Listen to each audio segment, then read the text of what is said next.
Hello friends, आपका स्वागत है आपके अपने चैनल के ऊपर।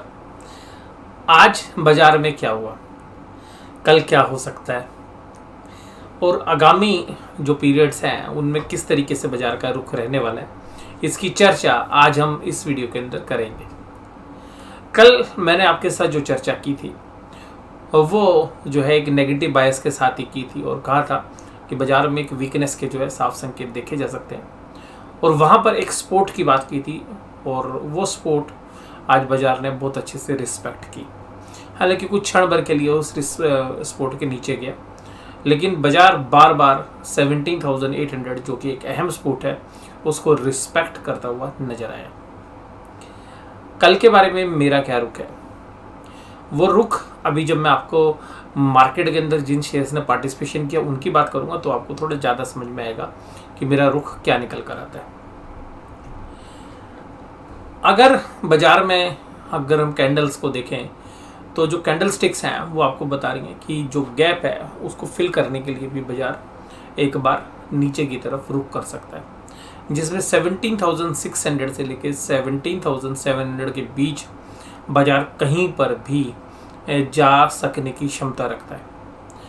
ब्रॉडर मार्केट्स अगर हम बात करें स्मॉल कैप और मिड कैप के, वो इस वीकनेस के शिकार नहीं है, उनके अंदर वीकनेस नहीं है। इंडेक्स लेवल्स के ऊपर एक अलग गेम है और उस एंगल से अगर हम बात करें तो इस वीकनेस वाले दायरे के अंदर बाजार आ सकता है, यानी कि जो 17,800 से 17,600 के बीच। कल एक वीकली एक्सपायरी भी है। मुझे ऐसा क्यों लगता है कि इस लेवल में आने की संभावना ज़्यादा है, तो वो आप देखेंगे कि जो बाजार के टॉप 10 शेयर्स हैं जिनसे इंडेक्स जो है हैविली मूव होता है वो शायद अभी पार्टिसिपेट नहीं कर रहे हैं। यानी कि जो बाकी 11 नंबर से लेके 50 नंबर तक के निफ्टी के शेयर्स हैं वो तो ठीक कर रहे हैं, लेकिन जो हैवी वेट्स हैं, जो टॉप 10 हैवी वेट्स हैं, वो थोड़ा वीकनेस दिखा रहे हैं। और HDFC बैंक के बारे में जैसे मैंने कल चर्चा की थी आपको कि शायद 1605 1610 के लेवल मिलेंगे, परसों के एनालिसिस में वो आ गए थे और आज भी एक वीकनेस आपको देखने के लिए मिली। अब मुझे ऐसा लगता है कि HDFC बैंक शायद अब थोड़ा सा स्टेबलाइज होगा। अब मुझे कल के लिए शायद HDFC बैंक और HDFC लिमिटेड में ज़्यादा वीकनेस नहीं नज़र आ रही। हो सकता है कि 1 से 1.5% तक और कमज़ोर हो जाए। आज की करीबन 4% के आसपास, 3 से 4 के बीच आज ये कमज़ोर रहे और HDFC बैंक ने जो मंडे की तेज़ी थी उसका तकरीबन 65% जो है गवा दिया है। तो यहाँ पर HDFC बैंक और HDFC लिमिटेड दोनों के अंदर की वीकनेस देखने के लिए मिली। इन्फोसिस, TCS और HDFC लाइफ ये सब कमज़ोर थे। HDFC पूरा ग्रुप आज कमज़ोर था और कल भी कमज़ोर था। एडवांस डिक्लाइन रेशियो आपको बता रही है कि देखिएगा बाजार कमज़ोर नहीं है। अब मुझे क्यों लगता है कि बाजार नीचे आ सकता है, उसके रीजंस मैंने आपको बताया कि जो कंपोनेंट्स हैं बाजार के वो साथ नहीं दे रहे हैं, यानी कि जो हैवी वेट्स हैं वो साथ नहीं दे रहे हैं। हालांकि जो बाकी शेयर्स हैं वो भी परफॉर्म कर रहे हैं, लेकिन उनकी सबकी परफॉर्मेंस 5 शेयर्स की इतनी है जितनी अकेला HDFC बैंक ने उससे कहीं ज़्यादा गिरा दिया। तो इसका मतलब है कि हैवी वेट्स ज़्यादा वीक है। अगर अब एडवांस डिक्लाइन में भी देखें तो Coal India, NTPC, Tata Steel, Power Grid, इन शेयर्स की इतनी वेट नहीं है जो कि टॉप 10 शेयर्स की वेट है। तो जब तक आप टॉप गेनर्स में Reliance, TCS, HDFC bank, ICICI bank, Infosys जैसे शेयर्स को नहीं देखेंगे तब तक इंडेक्स का मूव कर पाना थोड़ा मुश्किल होता है। और यही रीज़न है कि आज आपको वो सारे शेयर्स नेगेटिव टेरिटरी में नजर आए। HDFC bank 3.57%, HDFC limited 3.34%, HDFC life 2.4, हालांकि इनका वेट नहीं। HCL tech 2.09, tech Mahindra 1.96, Infosys जो हैवी वेट है 1.73, Divi's life 1.67, Shree cement 1.62, TCS एक हैवी वेट है फिर 1.56, Kotak Mahindra bank heavy weight है 1.27, एक्सिस बैंक 1.2, ये सब कमजोरी के साथ थे। बैंक निफ्टी मैंने कल आपको इसका भी एक सपोर्ट बोला था, वो इसने तो वो लेवल दिन में भी नहीं तोड़ा, वो है 37,500। अब मेरा दोनों के बारे में क्या रुख है, देखिएगा मैं ऐसा मानता हूँ कि 37,500 कल शायद टूट सकता है। टूटने की संभावना क्यों है, क्योंकि आज दिन भर जो माल की सप्लाई की गई वो हैवीली नहीं दिया गया, माल दिया गया, आराम से दिया गया। अगर कल 37,500 के नीचे बाजार खुलता है, ओपनिंग ही 37,500 के नीचे होती है, या बाजार शुरू के आधे घंटे में ही 37,500 को रिस्पेक्ट नहीं करता है, तब आप एक वीकनेस देखेंगे। लेकिन मुझे उस वीकनेस में भी एक तेज़ी नज़र आएगी कब, जब बाजार 37,100 तक जाता है या 37,000 तक जाता है और उसको रिस्पेक्ट करता है, जनरली वीकली एक्सपायरी के दिन क्या करता है बाजार, ये मैं पिछले अपने एक्सपीरियंस भी आपके साथ शेयर करूं, 37,100 और 200 के पास जाने के बाद बाजार पुल बैक की कोशिश करता है और फिर पुल बैक जो है लास्ट में 2:15 बजे या 2:30 बजे के आसपास आता है और वो पुल बैक 37,500 या आज की जो क्लोजिंग है इन प्राइस के ऊपर जाके सेटल होने का दम रखता है। तो तकरीबन निचले लेवल से 400-500 पॉइंट की जो है तेजी लास्ट के सेशन में आने की संभावना रहती है, क्योंकि बाजार आज कमज़ोर हुए, बैंक निफ्टी कल कमज़ोर थे और कल भी अगर कमज़ोर होते हैं तो फिर इन निचले लेवल्स पर एक बाइंग इंटरेस्ट क्रिएट हो जाता है, जिसकी वजह से हमें लगता है कि जब वीकली एक्सपायरी होती है तो 2:30 बजे, 2:45 बजे, 2:15 बजे, ये कुछ भी टाइम हो सकता है, बट जनरली 2 बजे के बाद बाजार को पुल बैक करने की कोशिश कराई जाती है और सबके अपने ऑप्शंस के ट्रेड भी होते हैं, तो ये भी एक रीज़न रहता है।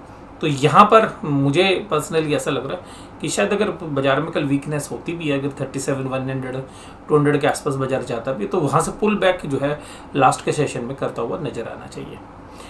इसके अलावा आज जिस तरीके से सपोर्ट दी, अगर 37,500 को बाजार रिस्पेक्ट करता है तो शायद 38,000 के नीचे ही बंद होगा, क्योंकि ऑप्शन चेन के डेटा हम ये बता रहे हैं कि 38,000 पर काफ़ी ज़बरदस्त कॉल राइटिंग है और हालांकि पुट राइटिंग 37,500 पे भी काफ़ी है, लेकिन अगर गैप डाउन में ये अगर 37,500 ब्रेक हो गया तो फिर चांसेस है कि 37,100 इवन 37,000 और हो सकता है कुछ क्षण भर के लिए 36,900 800 के आसपास भी बाजार जाता हुआ नजर आए। बट मुझे ऐसा नहीं लगता कि फिर कोई मेजर करेक्शन वहाँ पर बनेगी। मुझे एक पुल बैक की काफ़ी अच्छी उम्मीद है, अगर उन लेवल्स तक बाजार जाता है वहाँ पर भूल कर भी जो है शॉर्ट्स पोजीशन जो है डेवलप करने का जो है मुझे लगता नहीं कि समझदारी होगी।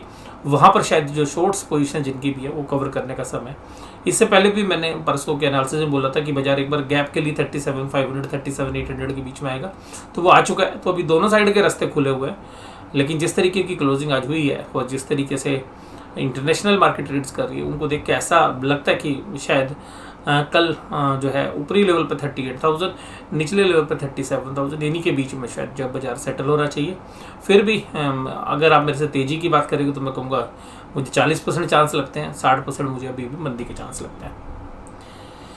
और कैंडल भी यही बता रही है कि जो डोजी टाइप ऑफ कैंडल्स होती है तो एक बड़ा मूव जो है अगले दिन देखने के लिए मिलता है। और जिस तरीके से नीचे के गैप बचे हुए हैं, जिस तरीके से इंटरनेशनल मार्केट है, जिस तरीके से आज का माहौल रहा, उन सबको देखते हुए निचले रास्ते जो है ज़्यादा खुलते हुए लगते हैं। इसलिए मैंने 40-60 की बात की है। मुझे काफ़ी अच्छे चांस लगते हैं कि बाजार नीचे की तरफ रुक करेगा, बट मुझे यह लगता है कि फ्री फ्लो जो है डाउनफॉल नहीं होगा, ऐसा नहीं होना चाहिए मेरे हिसाब से।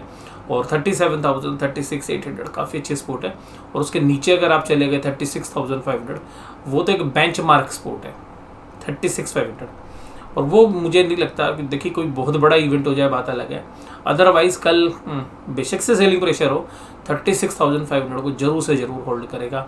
36,500 बहुत ही एक अहम स्पोर्ट है। अगर ऑप्शन की डेटा भी देखेंगे तो वहाँ पे बहुत ज़बरदस्त तरीके से जो है पिछले हफ्ते, यानी कि जब हफ्ते की शुरुआत हुई थी तब भी काफ़ी अच्छी पुट राइटिंग वहाँ पर थी।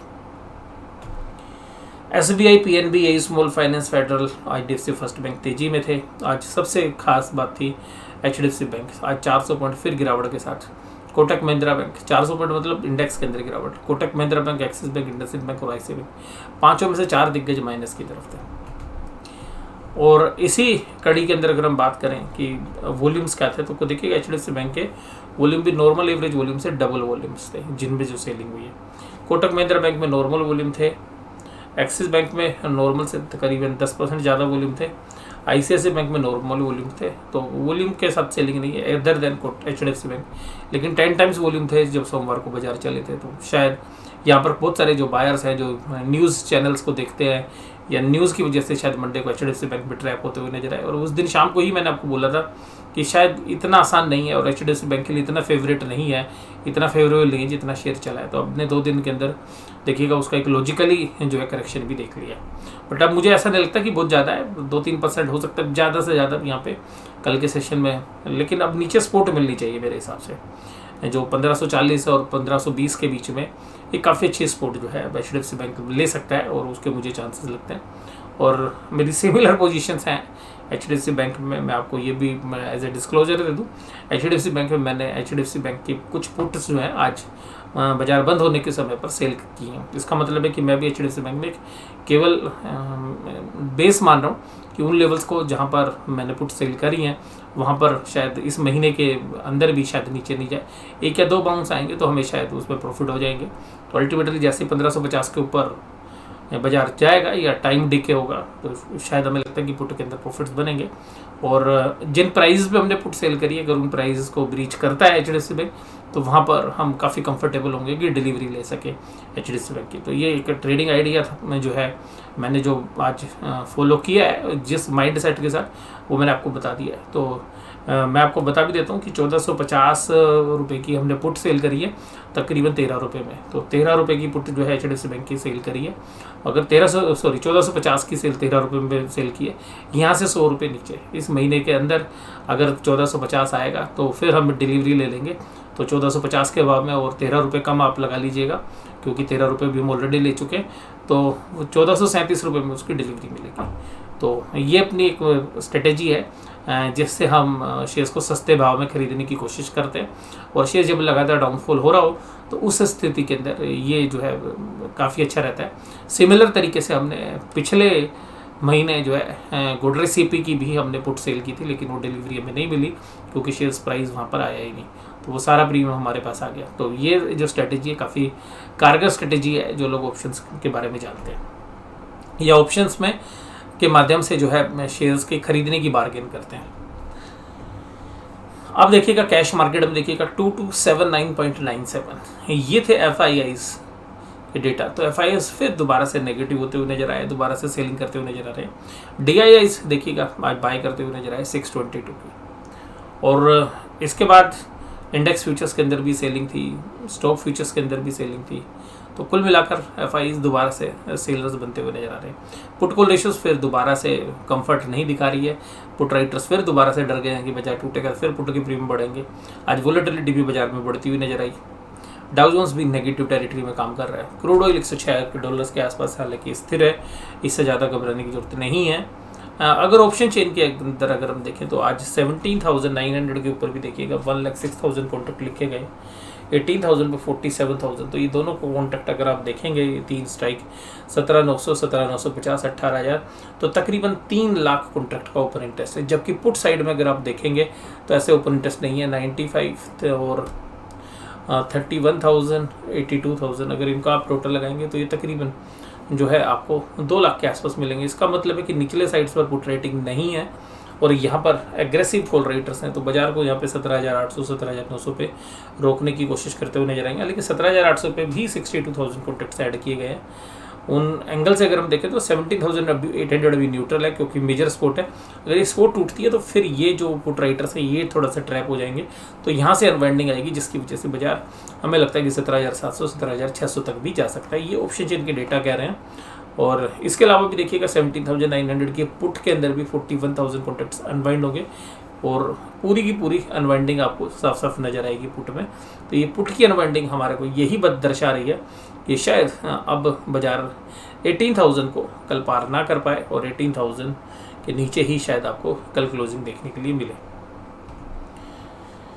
बैंक निफ्टी में भी अब देखिएगा पुट राइटिंग होनी शुरू हुई। पुट राइटिंग हुई 37,100, 200 के अंदर। तो यहाँ पर 30 हज़ार कॉन्ट्रैक्ट्स हैं और मेजर है 37,500 जिसको आज बाजार होल्ड कर रहा था 70,200 कॉन्ट्रैक्ट। लेकिन अगर आप उसके ऊपर जाइए 37,600, 700, 800, 900 एंड 38,000, यहाँ पे जबरदस्त जो है कॉल राइटिंग है। तो कॉल राइटिंग ज़्यादा है as compare to put writing. तो बाजार में जो मेजर सपोर्ट है वो आपको यहीं पे नज़र आएगी 37,000 पे, जो कि जहाँ 19,000 कॉन्ट्रैक्ट लिखे गए।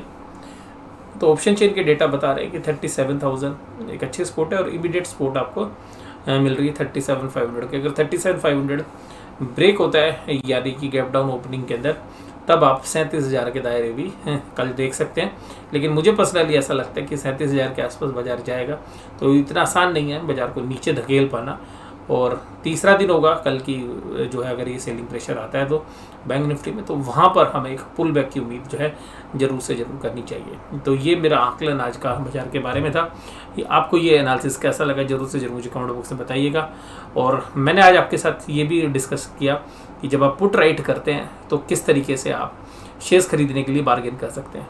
पुट राइटिंग का मतलब क्या होता है कि पुट राइटर्स ये ओब्लिगेशन लेता है कि मैं जिस रेट पर पुट बेच रहा हूँ, अगर एक्सरसाइज डेट पर यानी कि जो एक्सपायरी डेट है, अगर वहाँ पर प्राइस आ गया तो मैं उस भाव पर शेयर खरीदने के लिए तैयार हूँ। जैसे आज मैंने 1450 रुपये की पुट HDFC बैंक की सेल करी है, जो इस महीने के एंड की एक्सपायरी की है, और जिसके लिए मैंने 13 रुपये जो है बेचने के वसूल किए हैं, और तकरीबन 1 लाख कुछ थाउजेंड के आसपास, 1 लाख मेरा, क्योंकि बहुत सारी ऑप्शंस में बहुत सारे ट्रेड होते हैं, तो एग्जैक्टली जो है मार्जिन्स कितना लगा वो हमें कैलकुलेट नहीं हो पाता है। तो तकरीबन मैं आपको, क्योंकि हम देखते भी नहीं है उसको कि टोटल कितना हुआ है, तो तकरीबन 1 लाख के ऊपर जो है मार्जिन्स जो है उसमें लगा है। और इस 1 लाख रुपए के ऊपर हमें 550 का लॉट है, और अगर हम मान के चलें 6,500-7 हज़ार रुपये के आसपास जो अमाउंट बनता है, तो उसकी इंटरेस्ट कॉस्ट निकालेंगे तो तकरीबन अगर वहाँ तक शेयर प्राइस आ गया तो हम शेयर खरीद लेंगे, नहीं आया तो सारे पैसे हमारे हो जाने हैं। तो तकरीबन 6 से 7% की जो रिटर्न्स हैं ये आपकी इन्वेस्टमेंट के ऊपर बनती है। रिस्क बस यही है कि आप जो है अगर उस शेयर प्राइस के नीचे जाएगा तो आपका लॉस होना शुरू होगा। लेकिन अगर आपका माइंड मेकअप है, जैसा कि मेरा माइंड मेकअप है, क्योंकि मैं 14,050 के अंदर शेयर खरीदने के लिए तैयार हूँ HDFC बैंक का, इसी नज़रिए से जो है मैंने HDFC बैंक के जो शेयर सेल किए। तो किस तरीके से पुट राइटिंग आप करके एक अच्छी बार्गेन कर सकते हैं शेयर खरीदने के लिए। इसके अलावा आप जो है जब तक अगर आपका शेयर प्राइस नहीं आता है तब तक आप किस तरीके से अर्निंग भी जनरेट कर सकते हैं, ये बताने की मैंने आज आपके साथ कोशिश की है। तो बहुत सारी स्ट्रेटजीज हो सकती हैं। पुट राइटिंग कब करनी चाहिए इसके बारे में मैं आपको एक सीधी सी बात बोलूँगा, हालांकि इसके लिए मैं अलग से कोई वीडियो आपके साथ शेयर करूँगा। लेकिन पुट राइटिंग आपको तभी करनी चाहिए जब आप उस शेयर प्राइस के पे खरीदने के लिए कंफर्टेबल हो। दूसरी बात है कि आपको एक बड़ी मात्रा में शेयर खरीदने पड़ेंगे जो लॉट साइज है, या आप इसका एक विपरीत भी कर सकते हैं कि इस पोजीशंस को आप फ्यूचर्स में भी जो है कन्वर्ट करा सकते हैं अगर आप पॉजिटिव हैं तो। इसके अलावा आपके पास एक और कन्विक्शन जो हम क्रिएट करते हैं कि जब शेयर्स के अंदर हमें लगता है कि पॉजिटिव आउटलुक है, लेकिन किसी कारण से, टेक्निकल कारण से 2-3 दिन से गिर रहा है और टूट रहा है, तो वहाँ पर एक कंफर्ट आ जाता है और पुट के प्रीमियम्स बढ़ जाते हैं। क्योंकि जब शेयर का प्राइस गिर रहा होता है तो जो खरीदार हैं जिनके पास ओरिजिनल में शेयर्स हैं तो वो डर जाते हैं, और वो उस डर की वजह से पुट खरीदते हैं अपने पोर्टफोलियो को हेज करने के लिए। तो ये रीजंस होते हैं जिसकी वजह से पुट के प्रीमियम बढ़ जाते हैं जब बाजार में कोई फॉल होता है। तो ये जो ज्ञान मैंने आज आपके साथ पुट सेलिंग का दिया, ये आप मुझे ज़रूर से ज़रूर कमेंट बॉक्स में बताइएगा कि आपको समझ में आया या नहीं आया। एक अच्छी स्ट्रेटेजी हो सकती है उन सारे शेयर्स के अंदर जो FNO के अंदर है। तो आप भी अपने मन चाहे शेयर्स को अगर अपने मन चाहे भाव पर खरीदना चाहते हैं तो ये स्ट्रेटेजी आप फॉलो कर सकते हैं। और अगर आपको शेयर्स नहीं भी मिल रहे हैं तब भी आपको एक अर्निंग तो जनरेट हो ही जाएगी। तो आज आपको ये एनालिसिस कैसा लगा जरूर से जरूर मुझे कमेंट बॉक्स में बताइएगा। वीडियो देखने के लिए धन्यवाद। Thank you very much.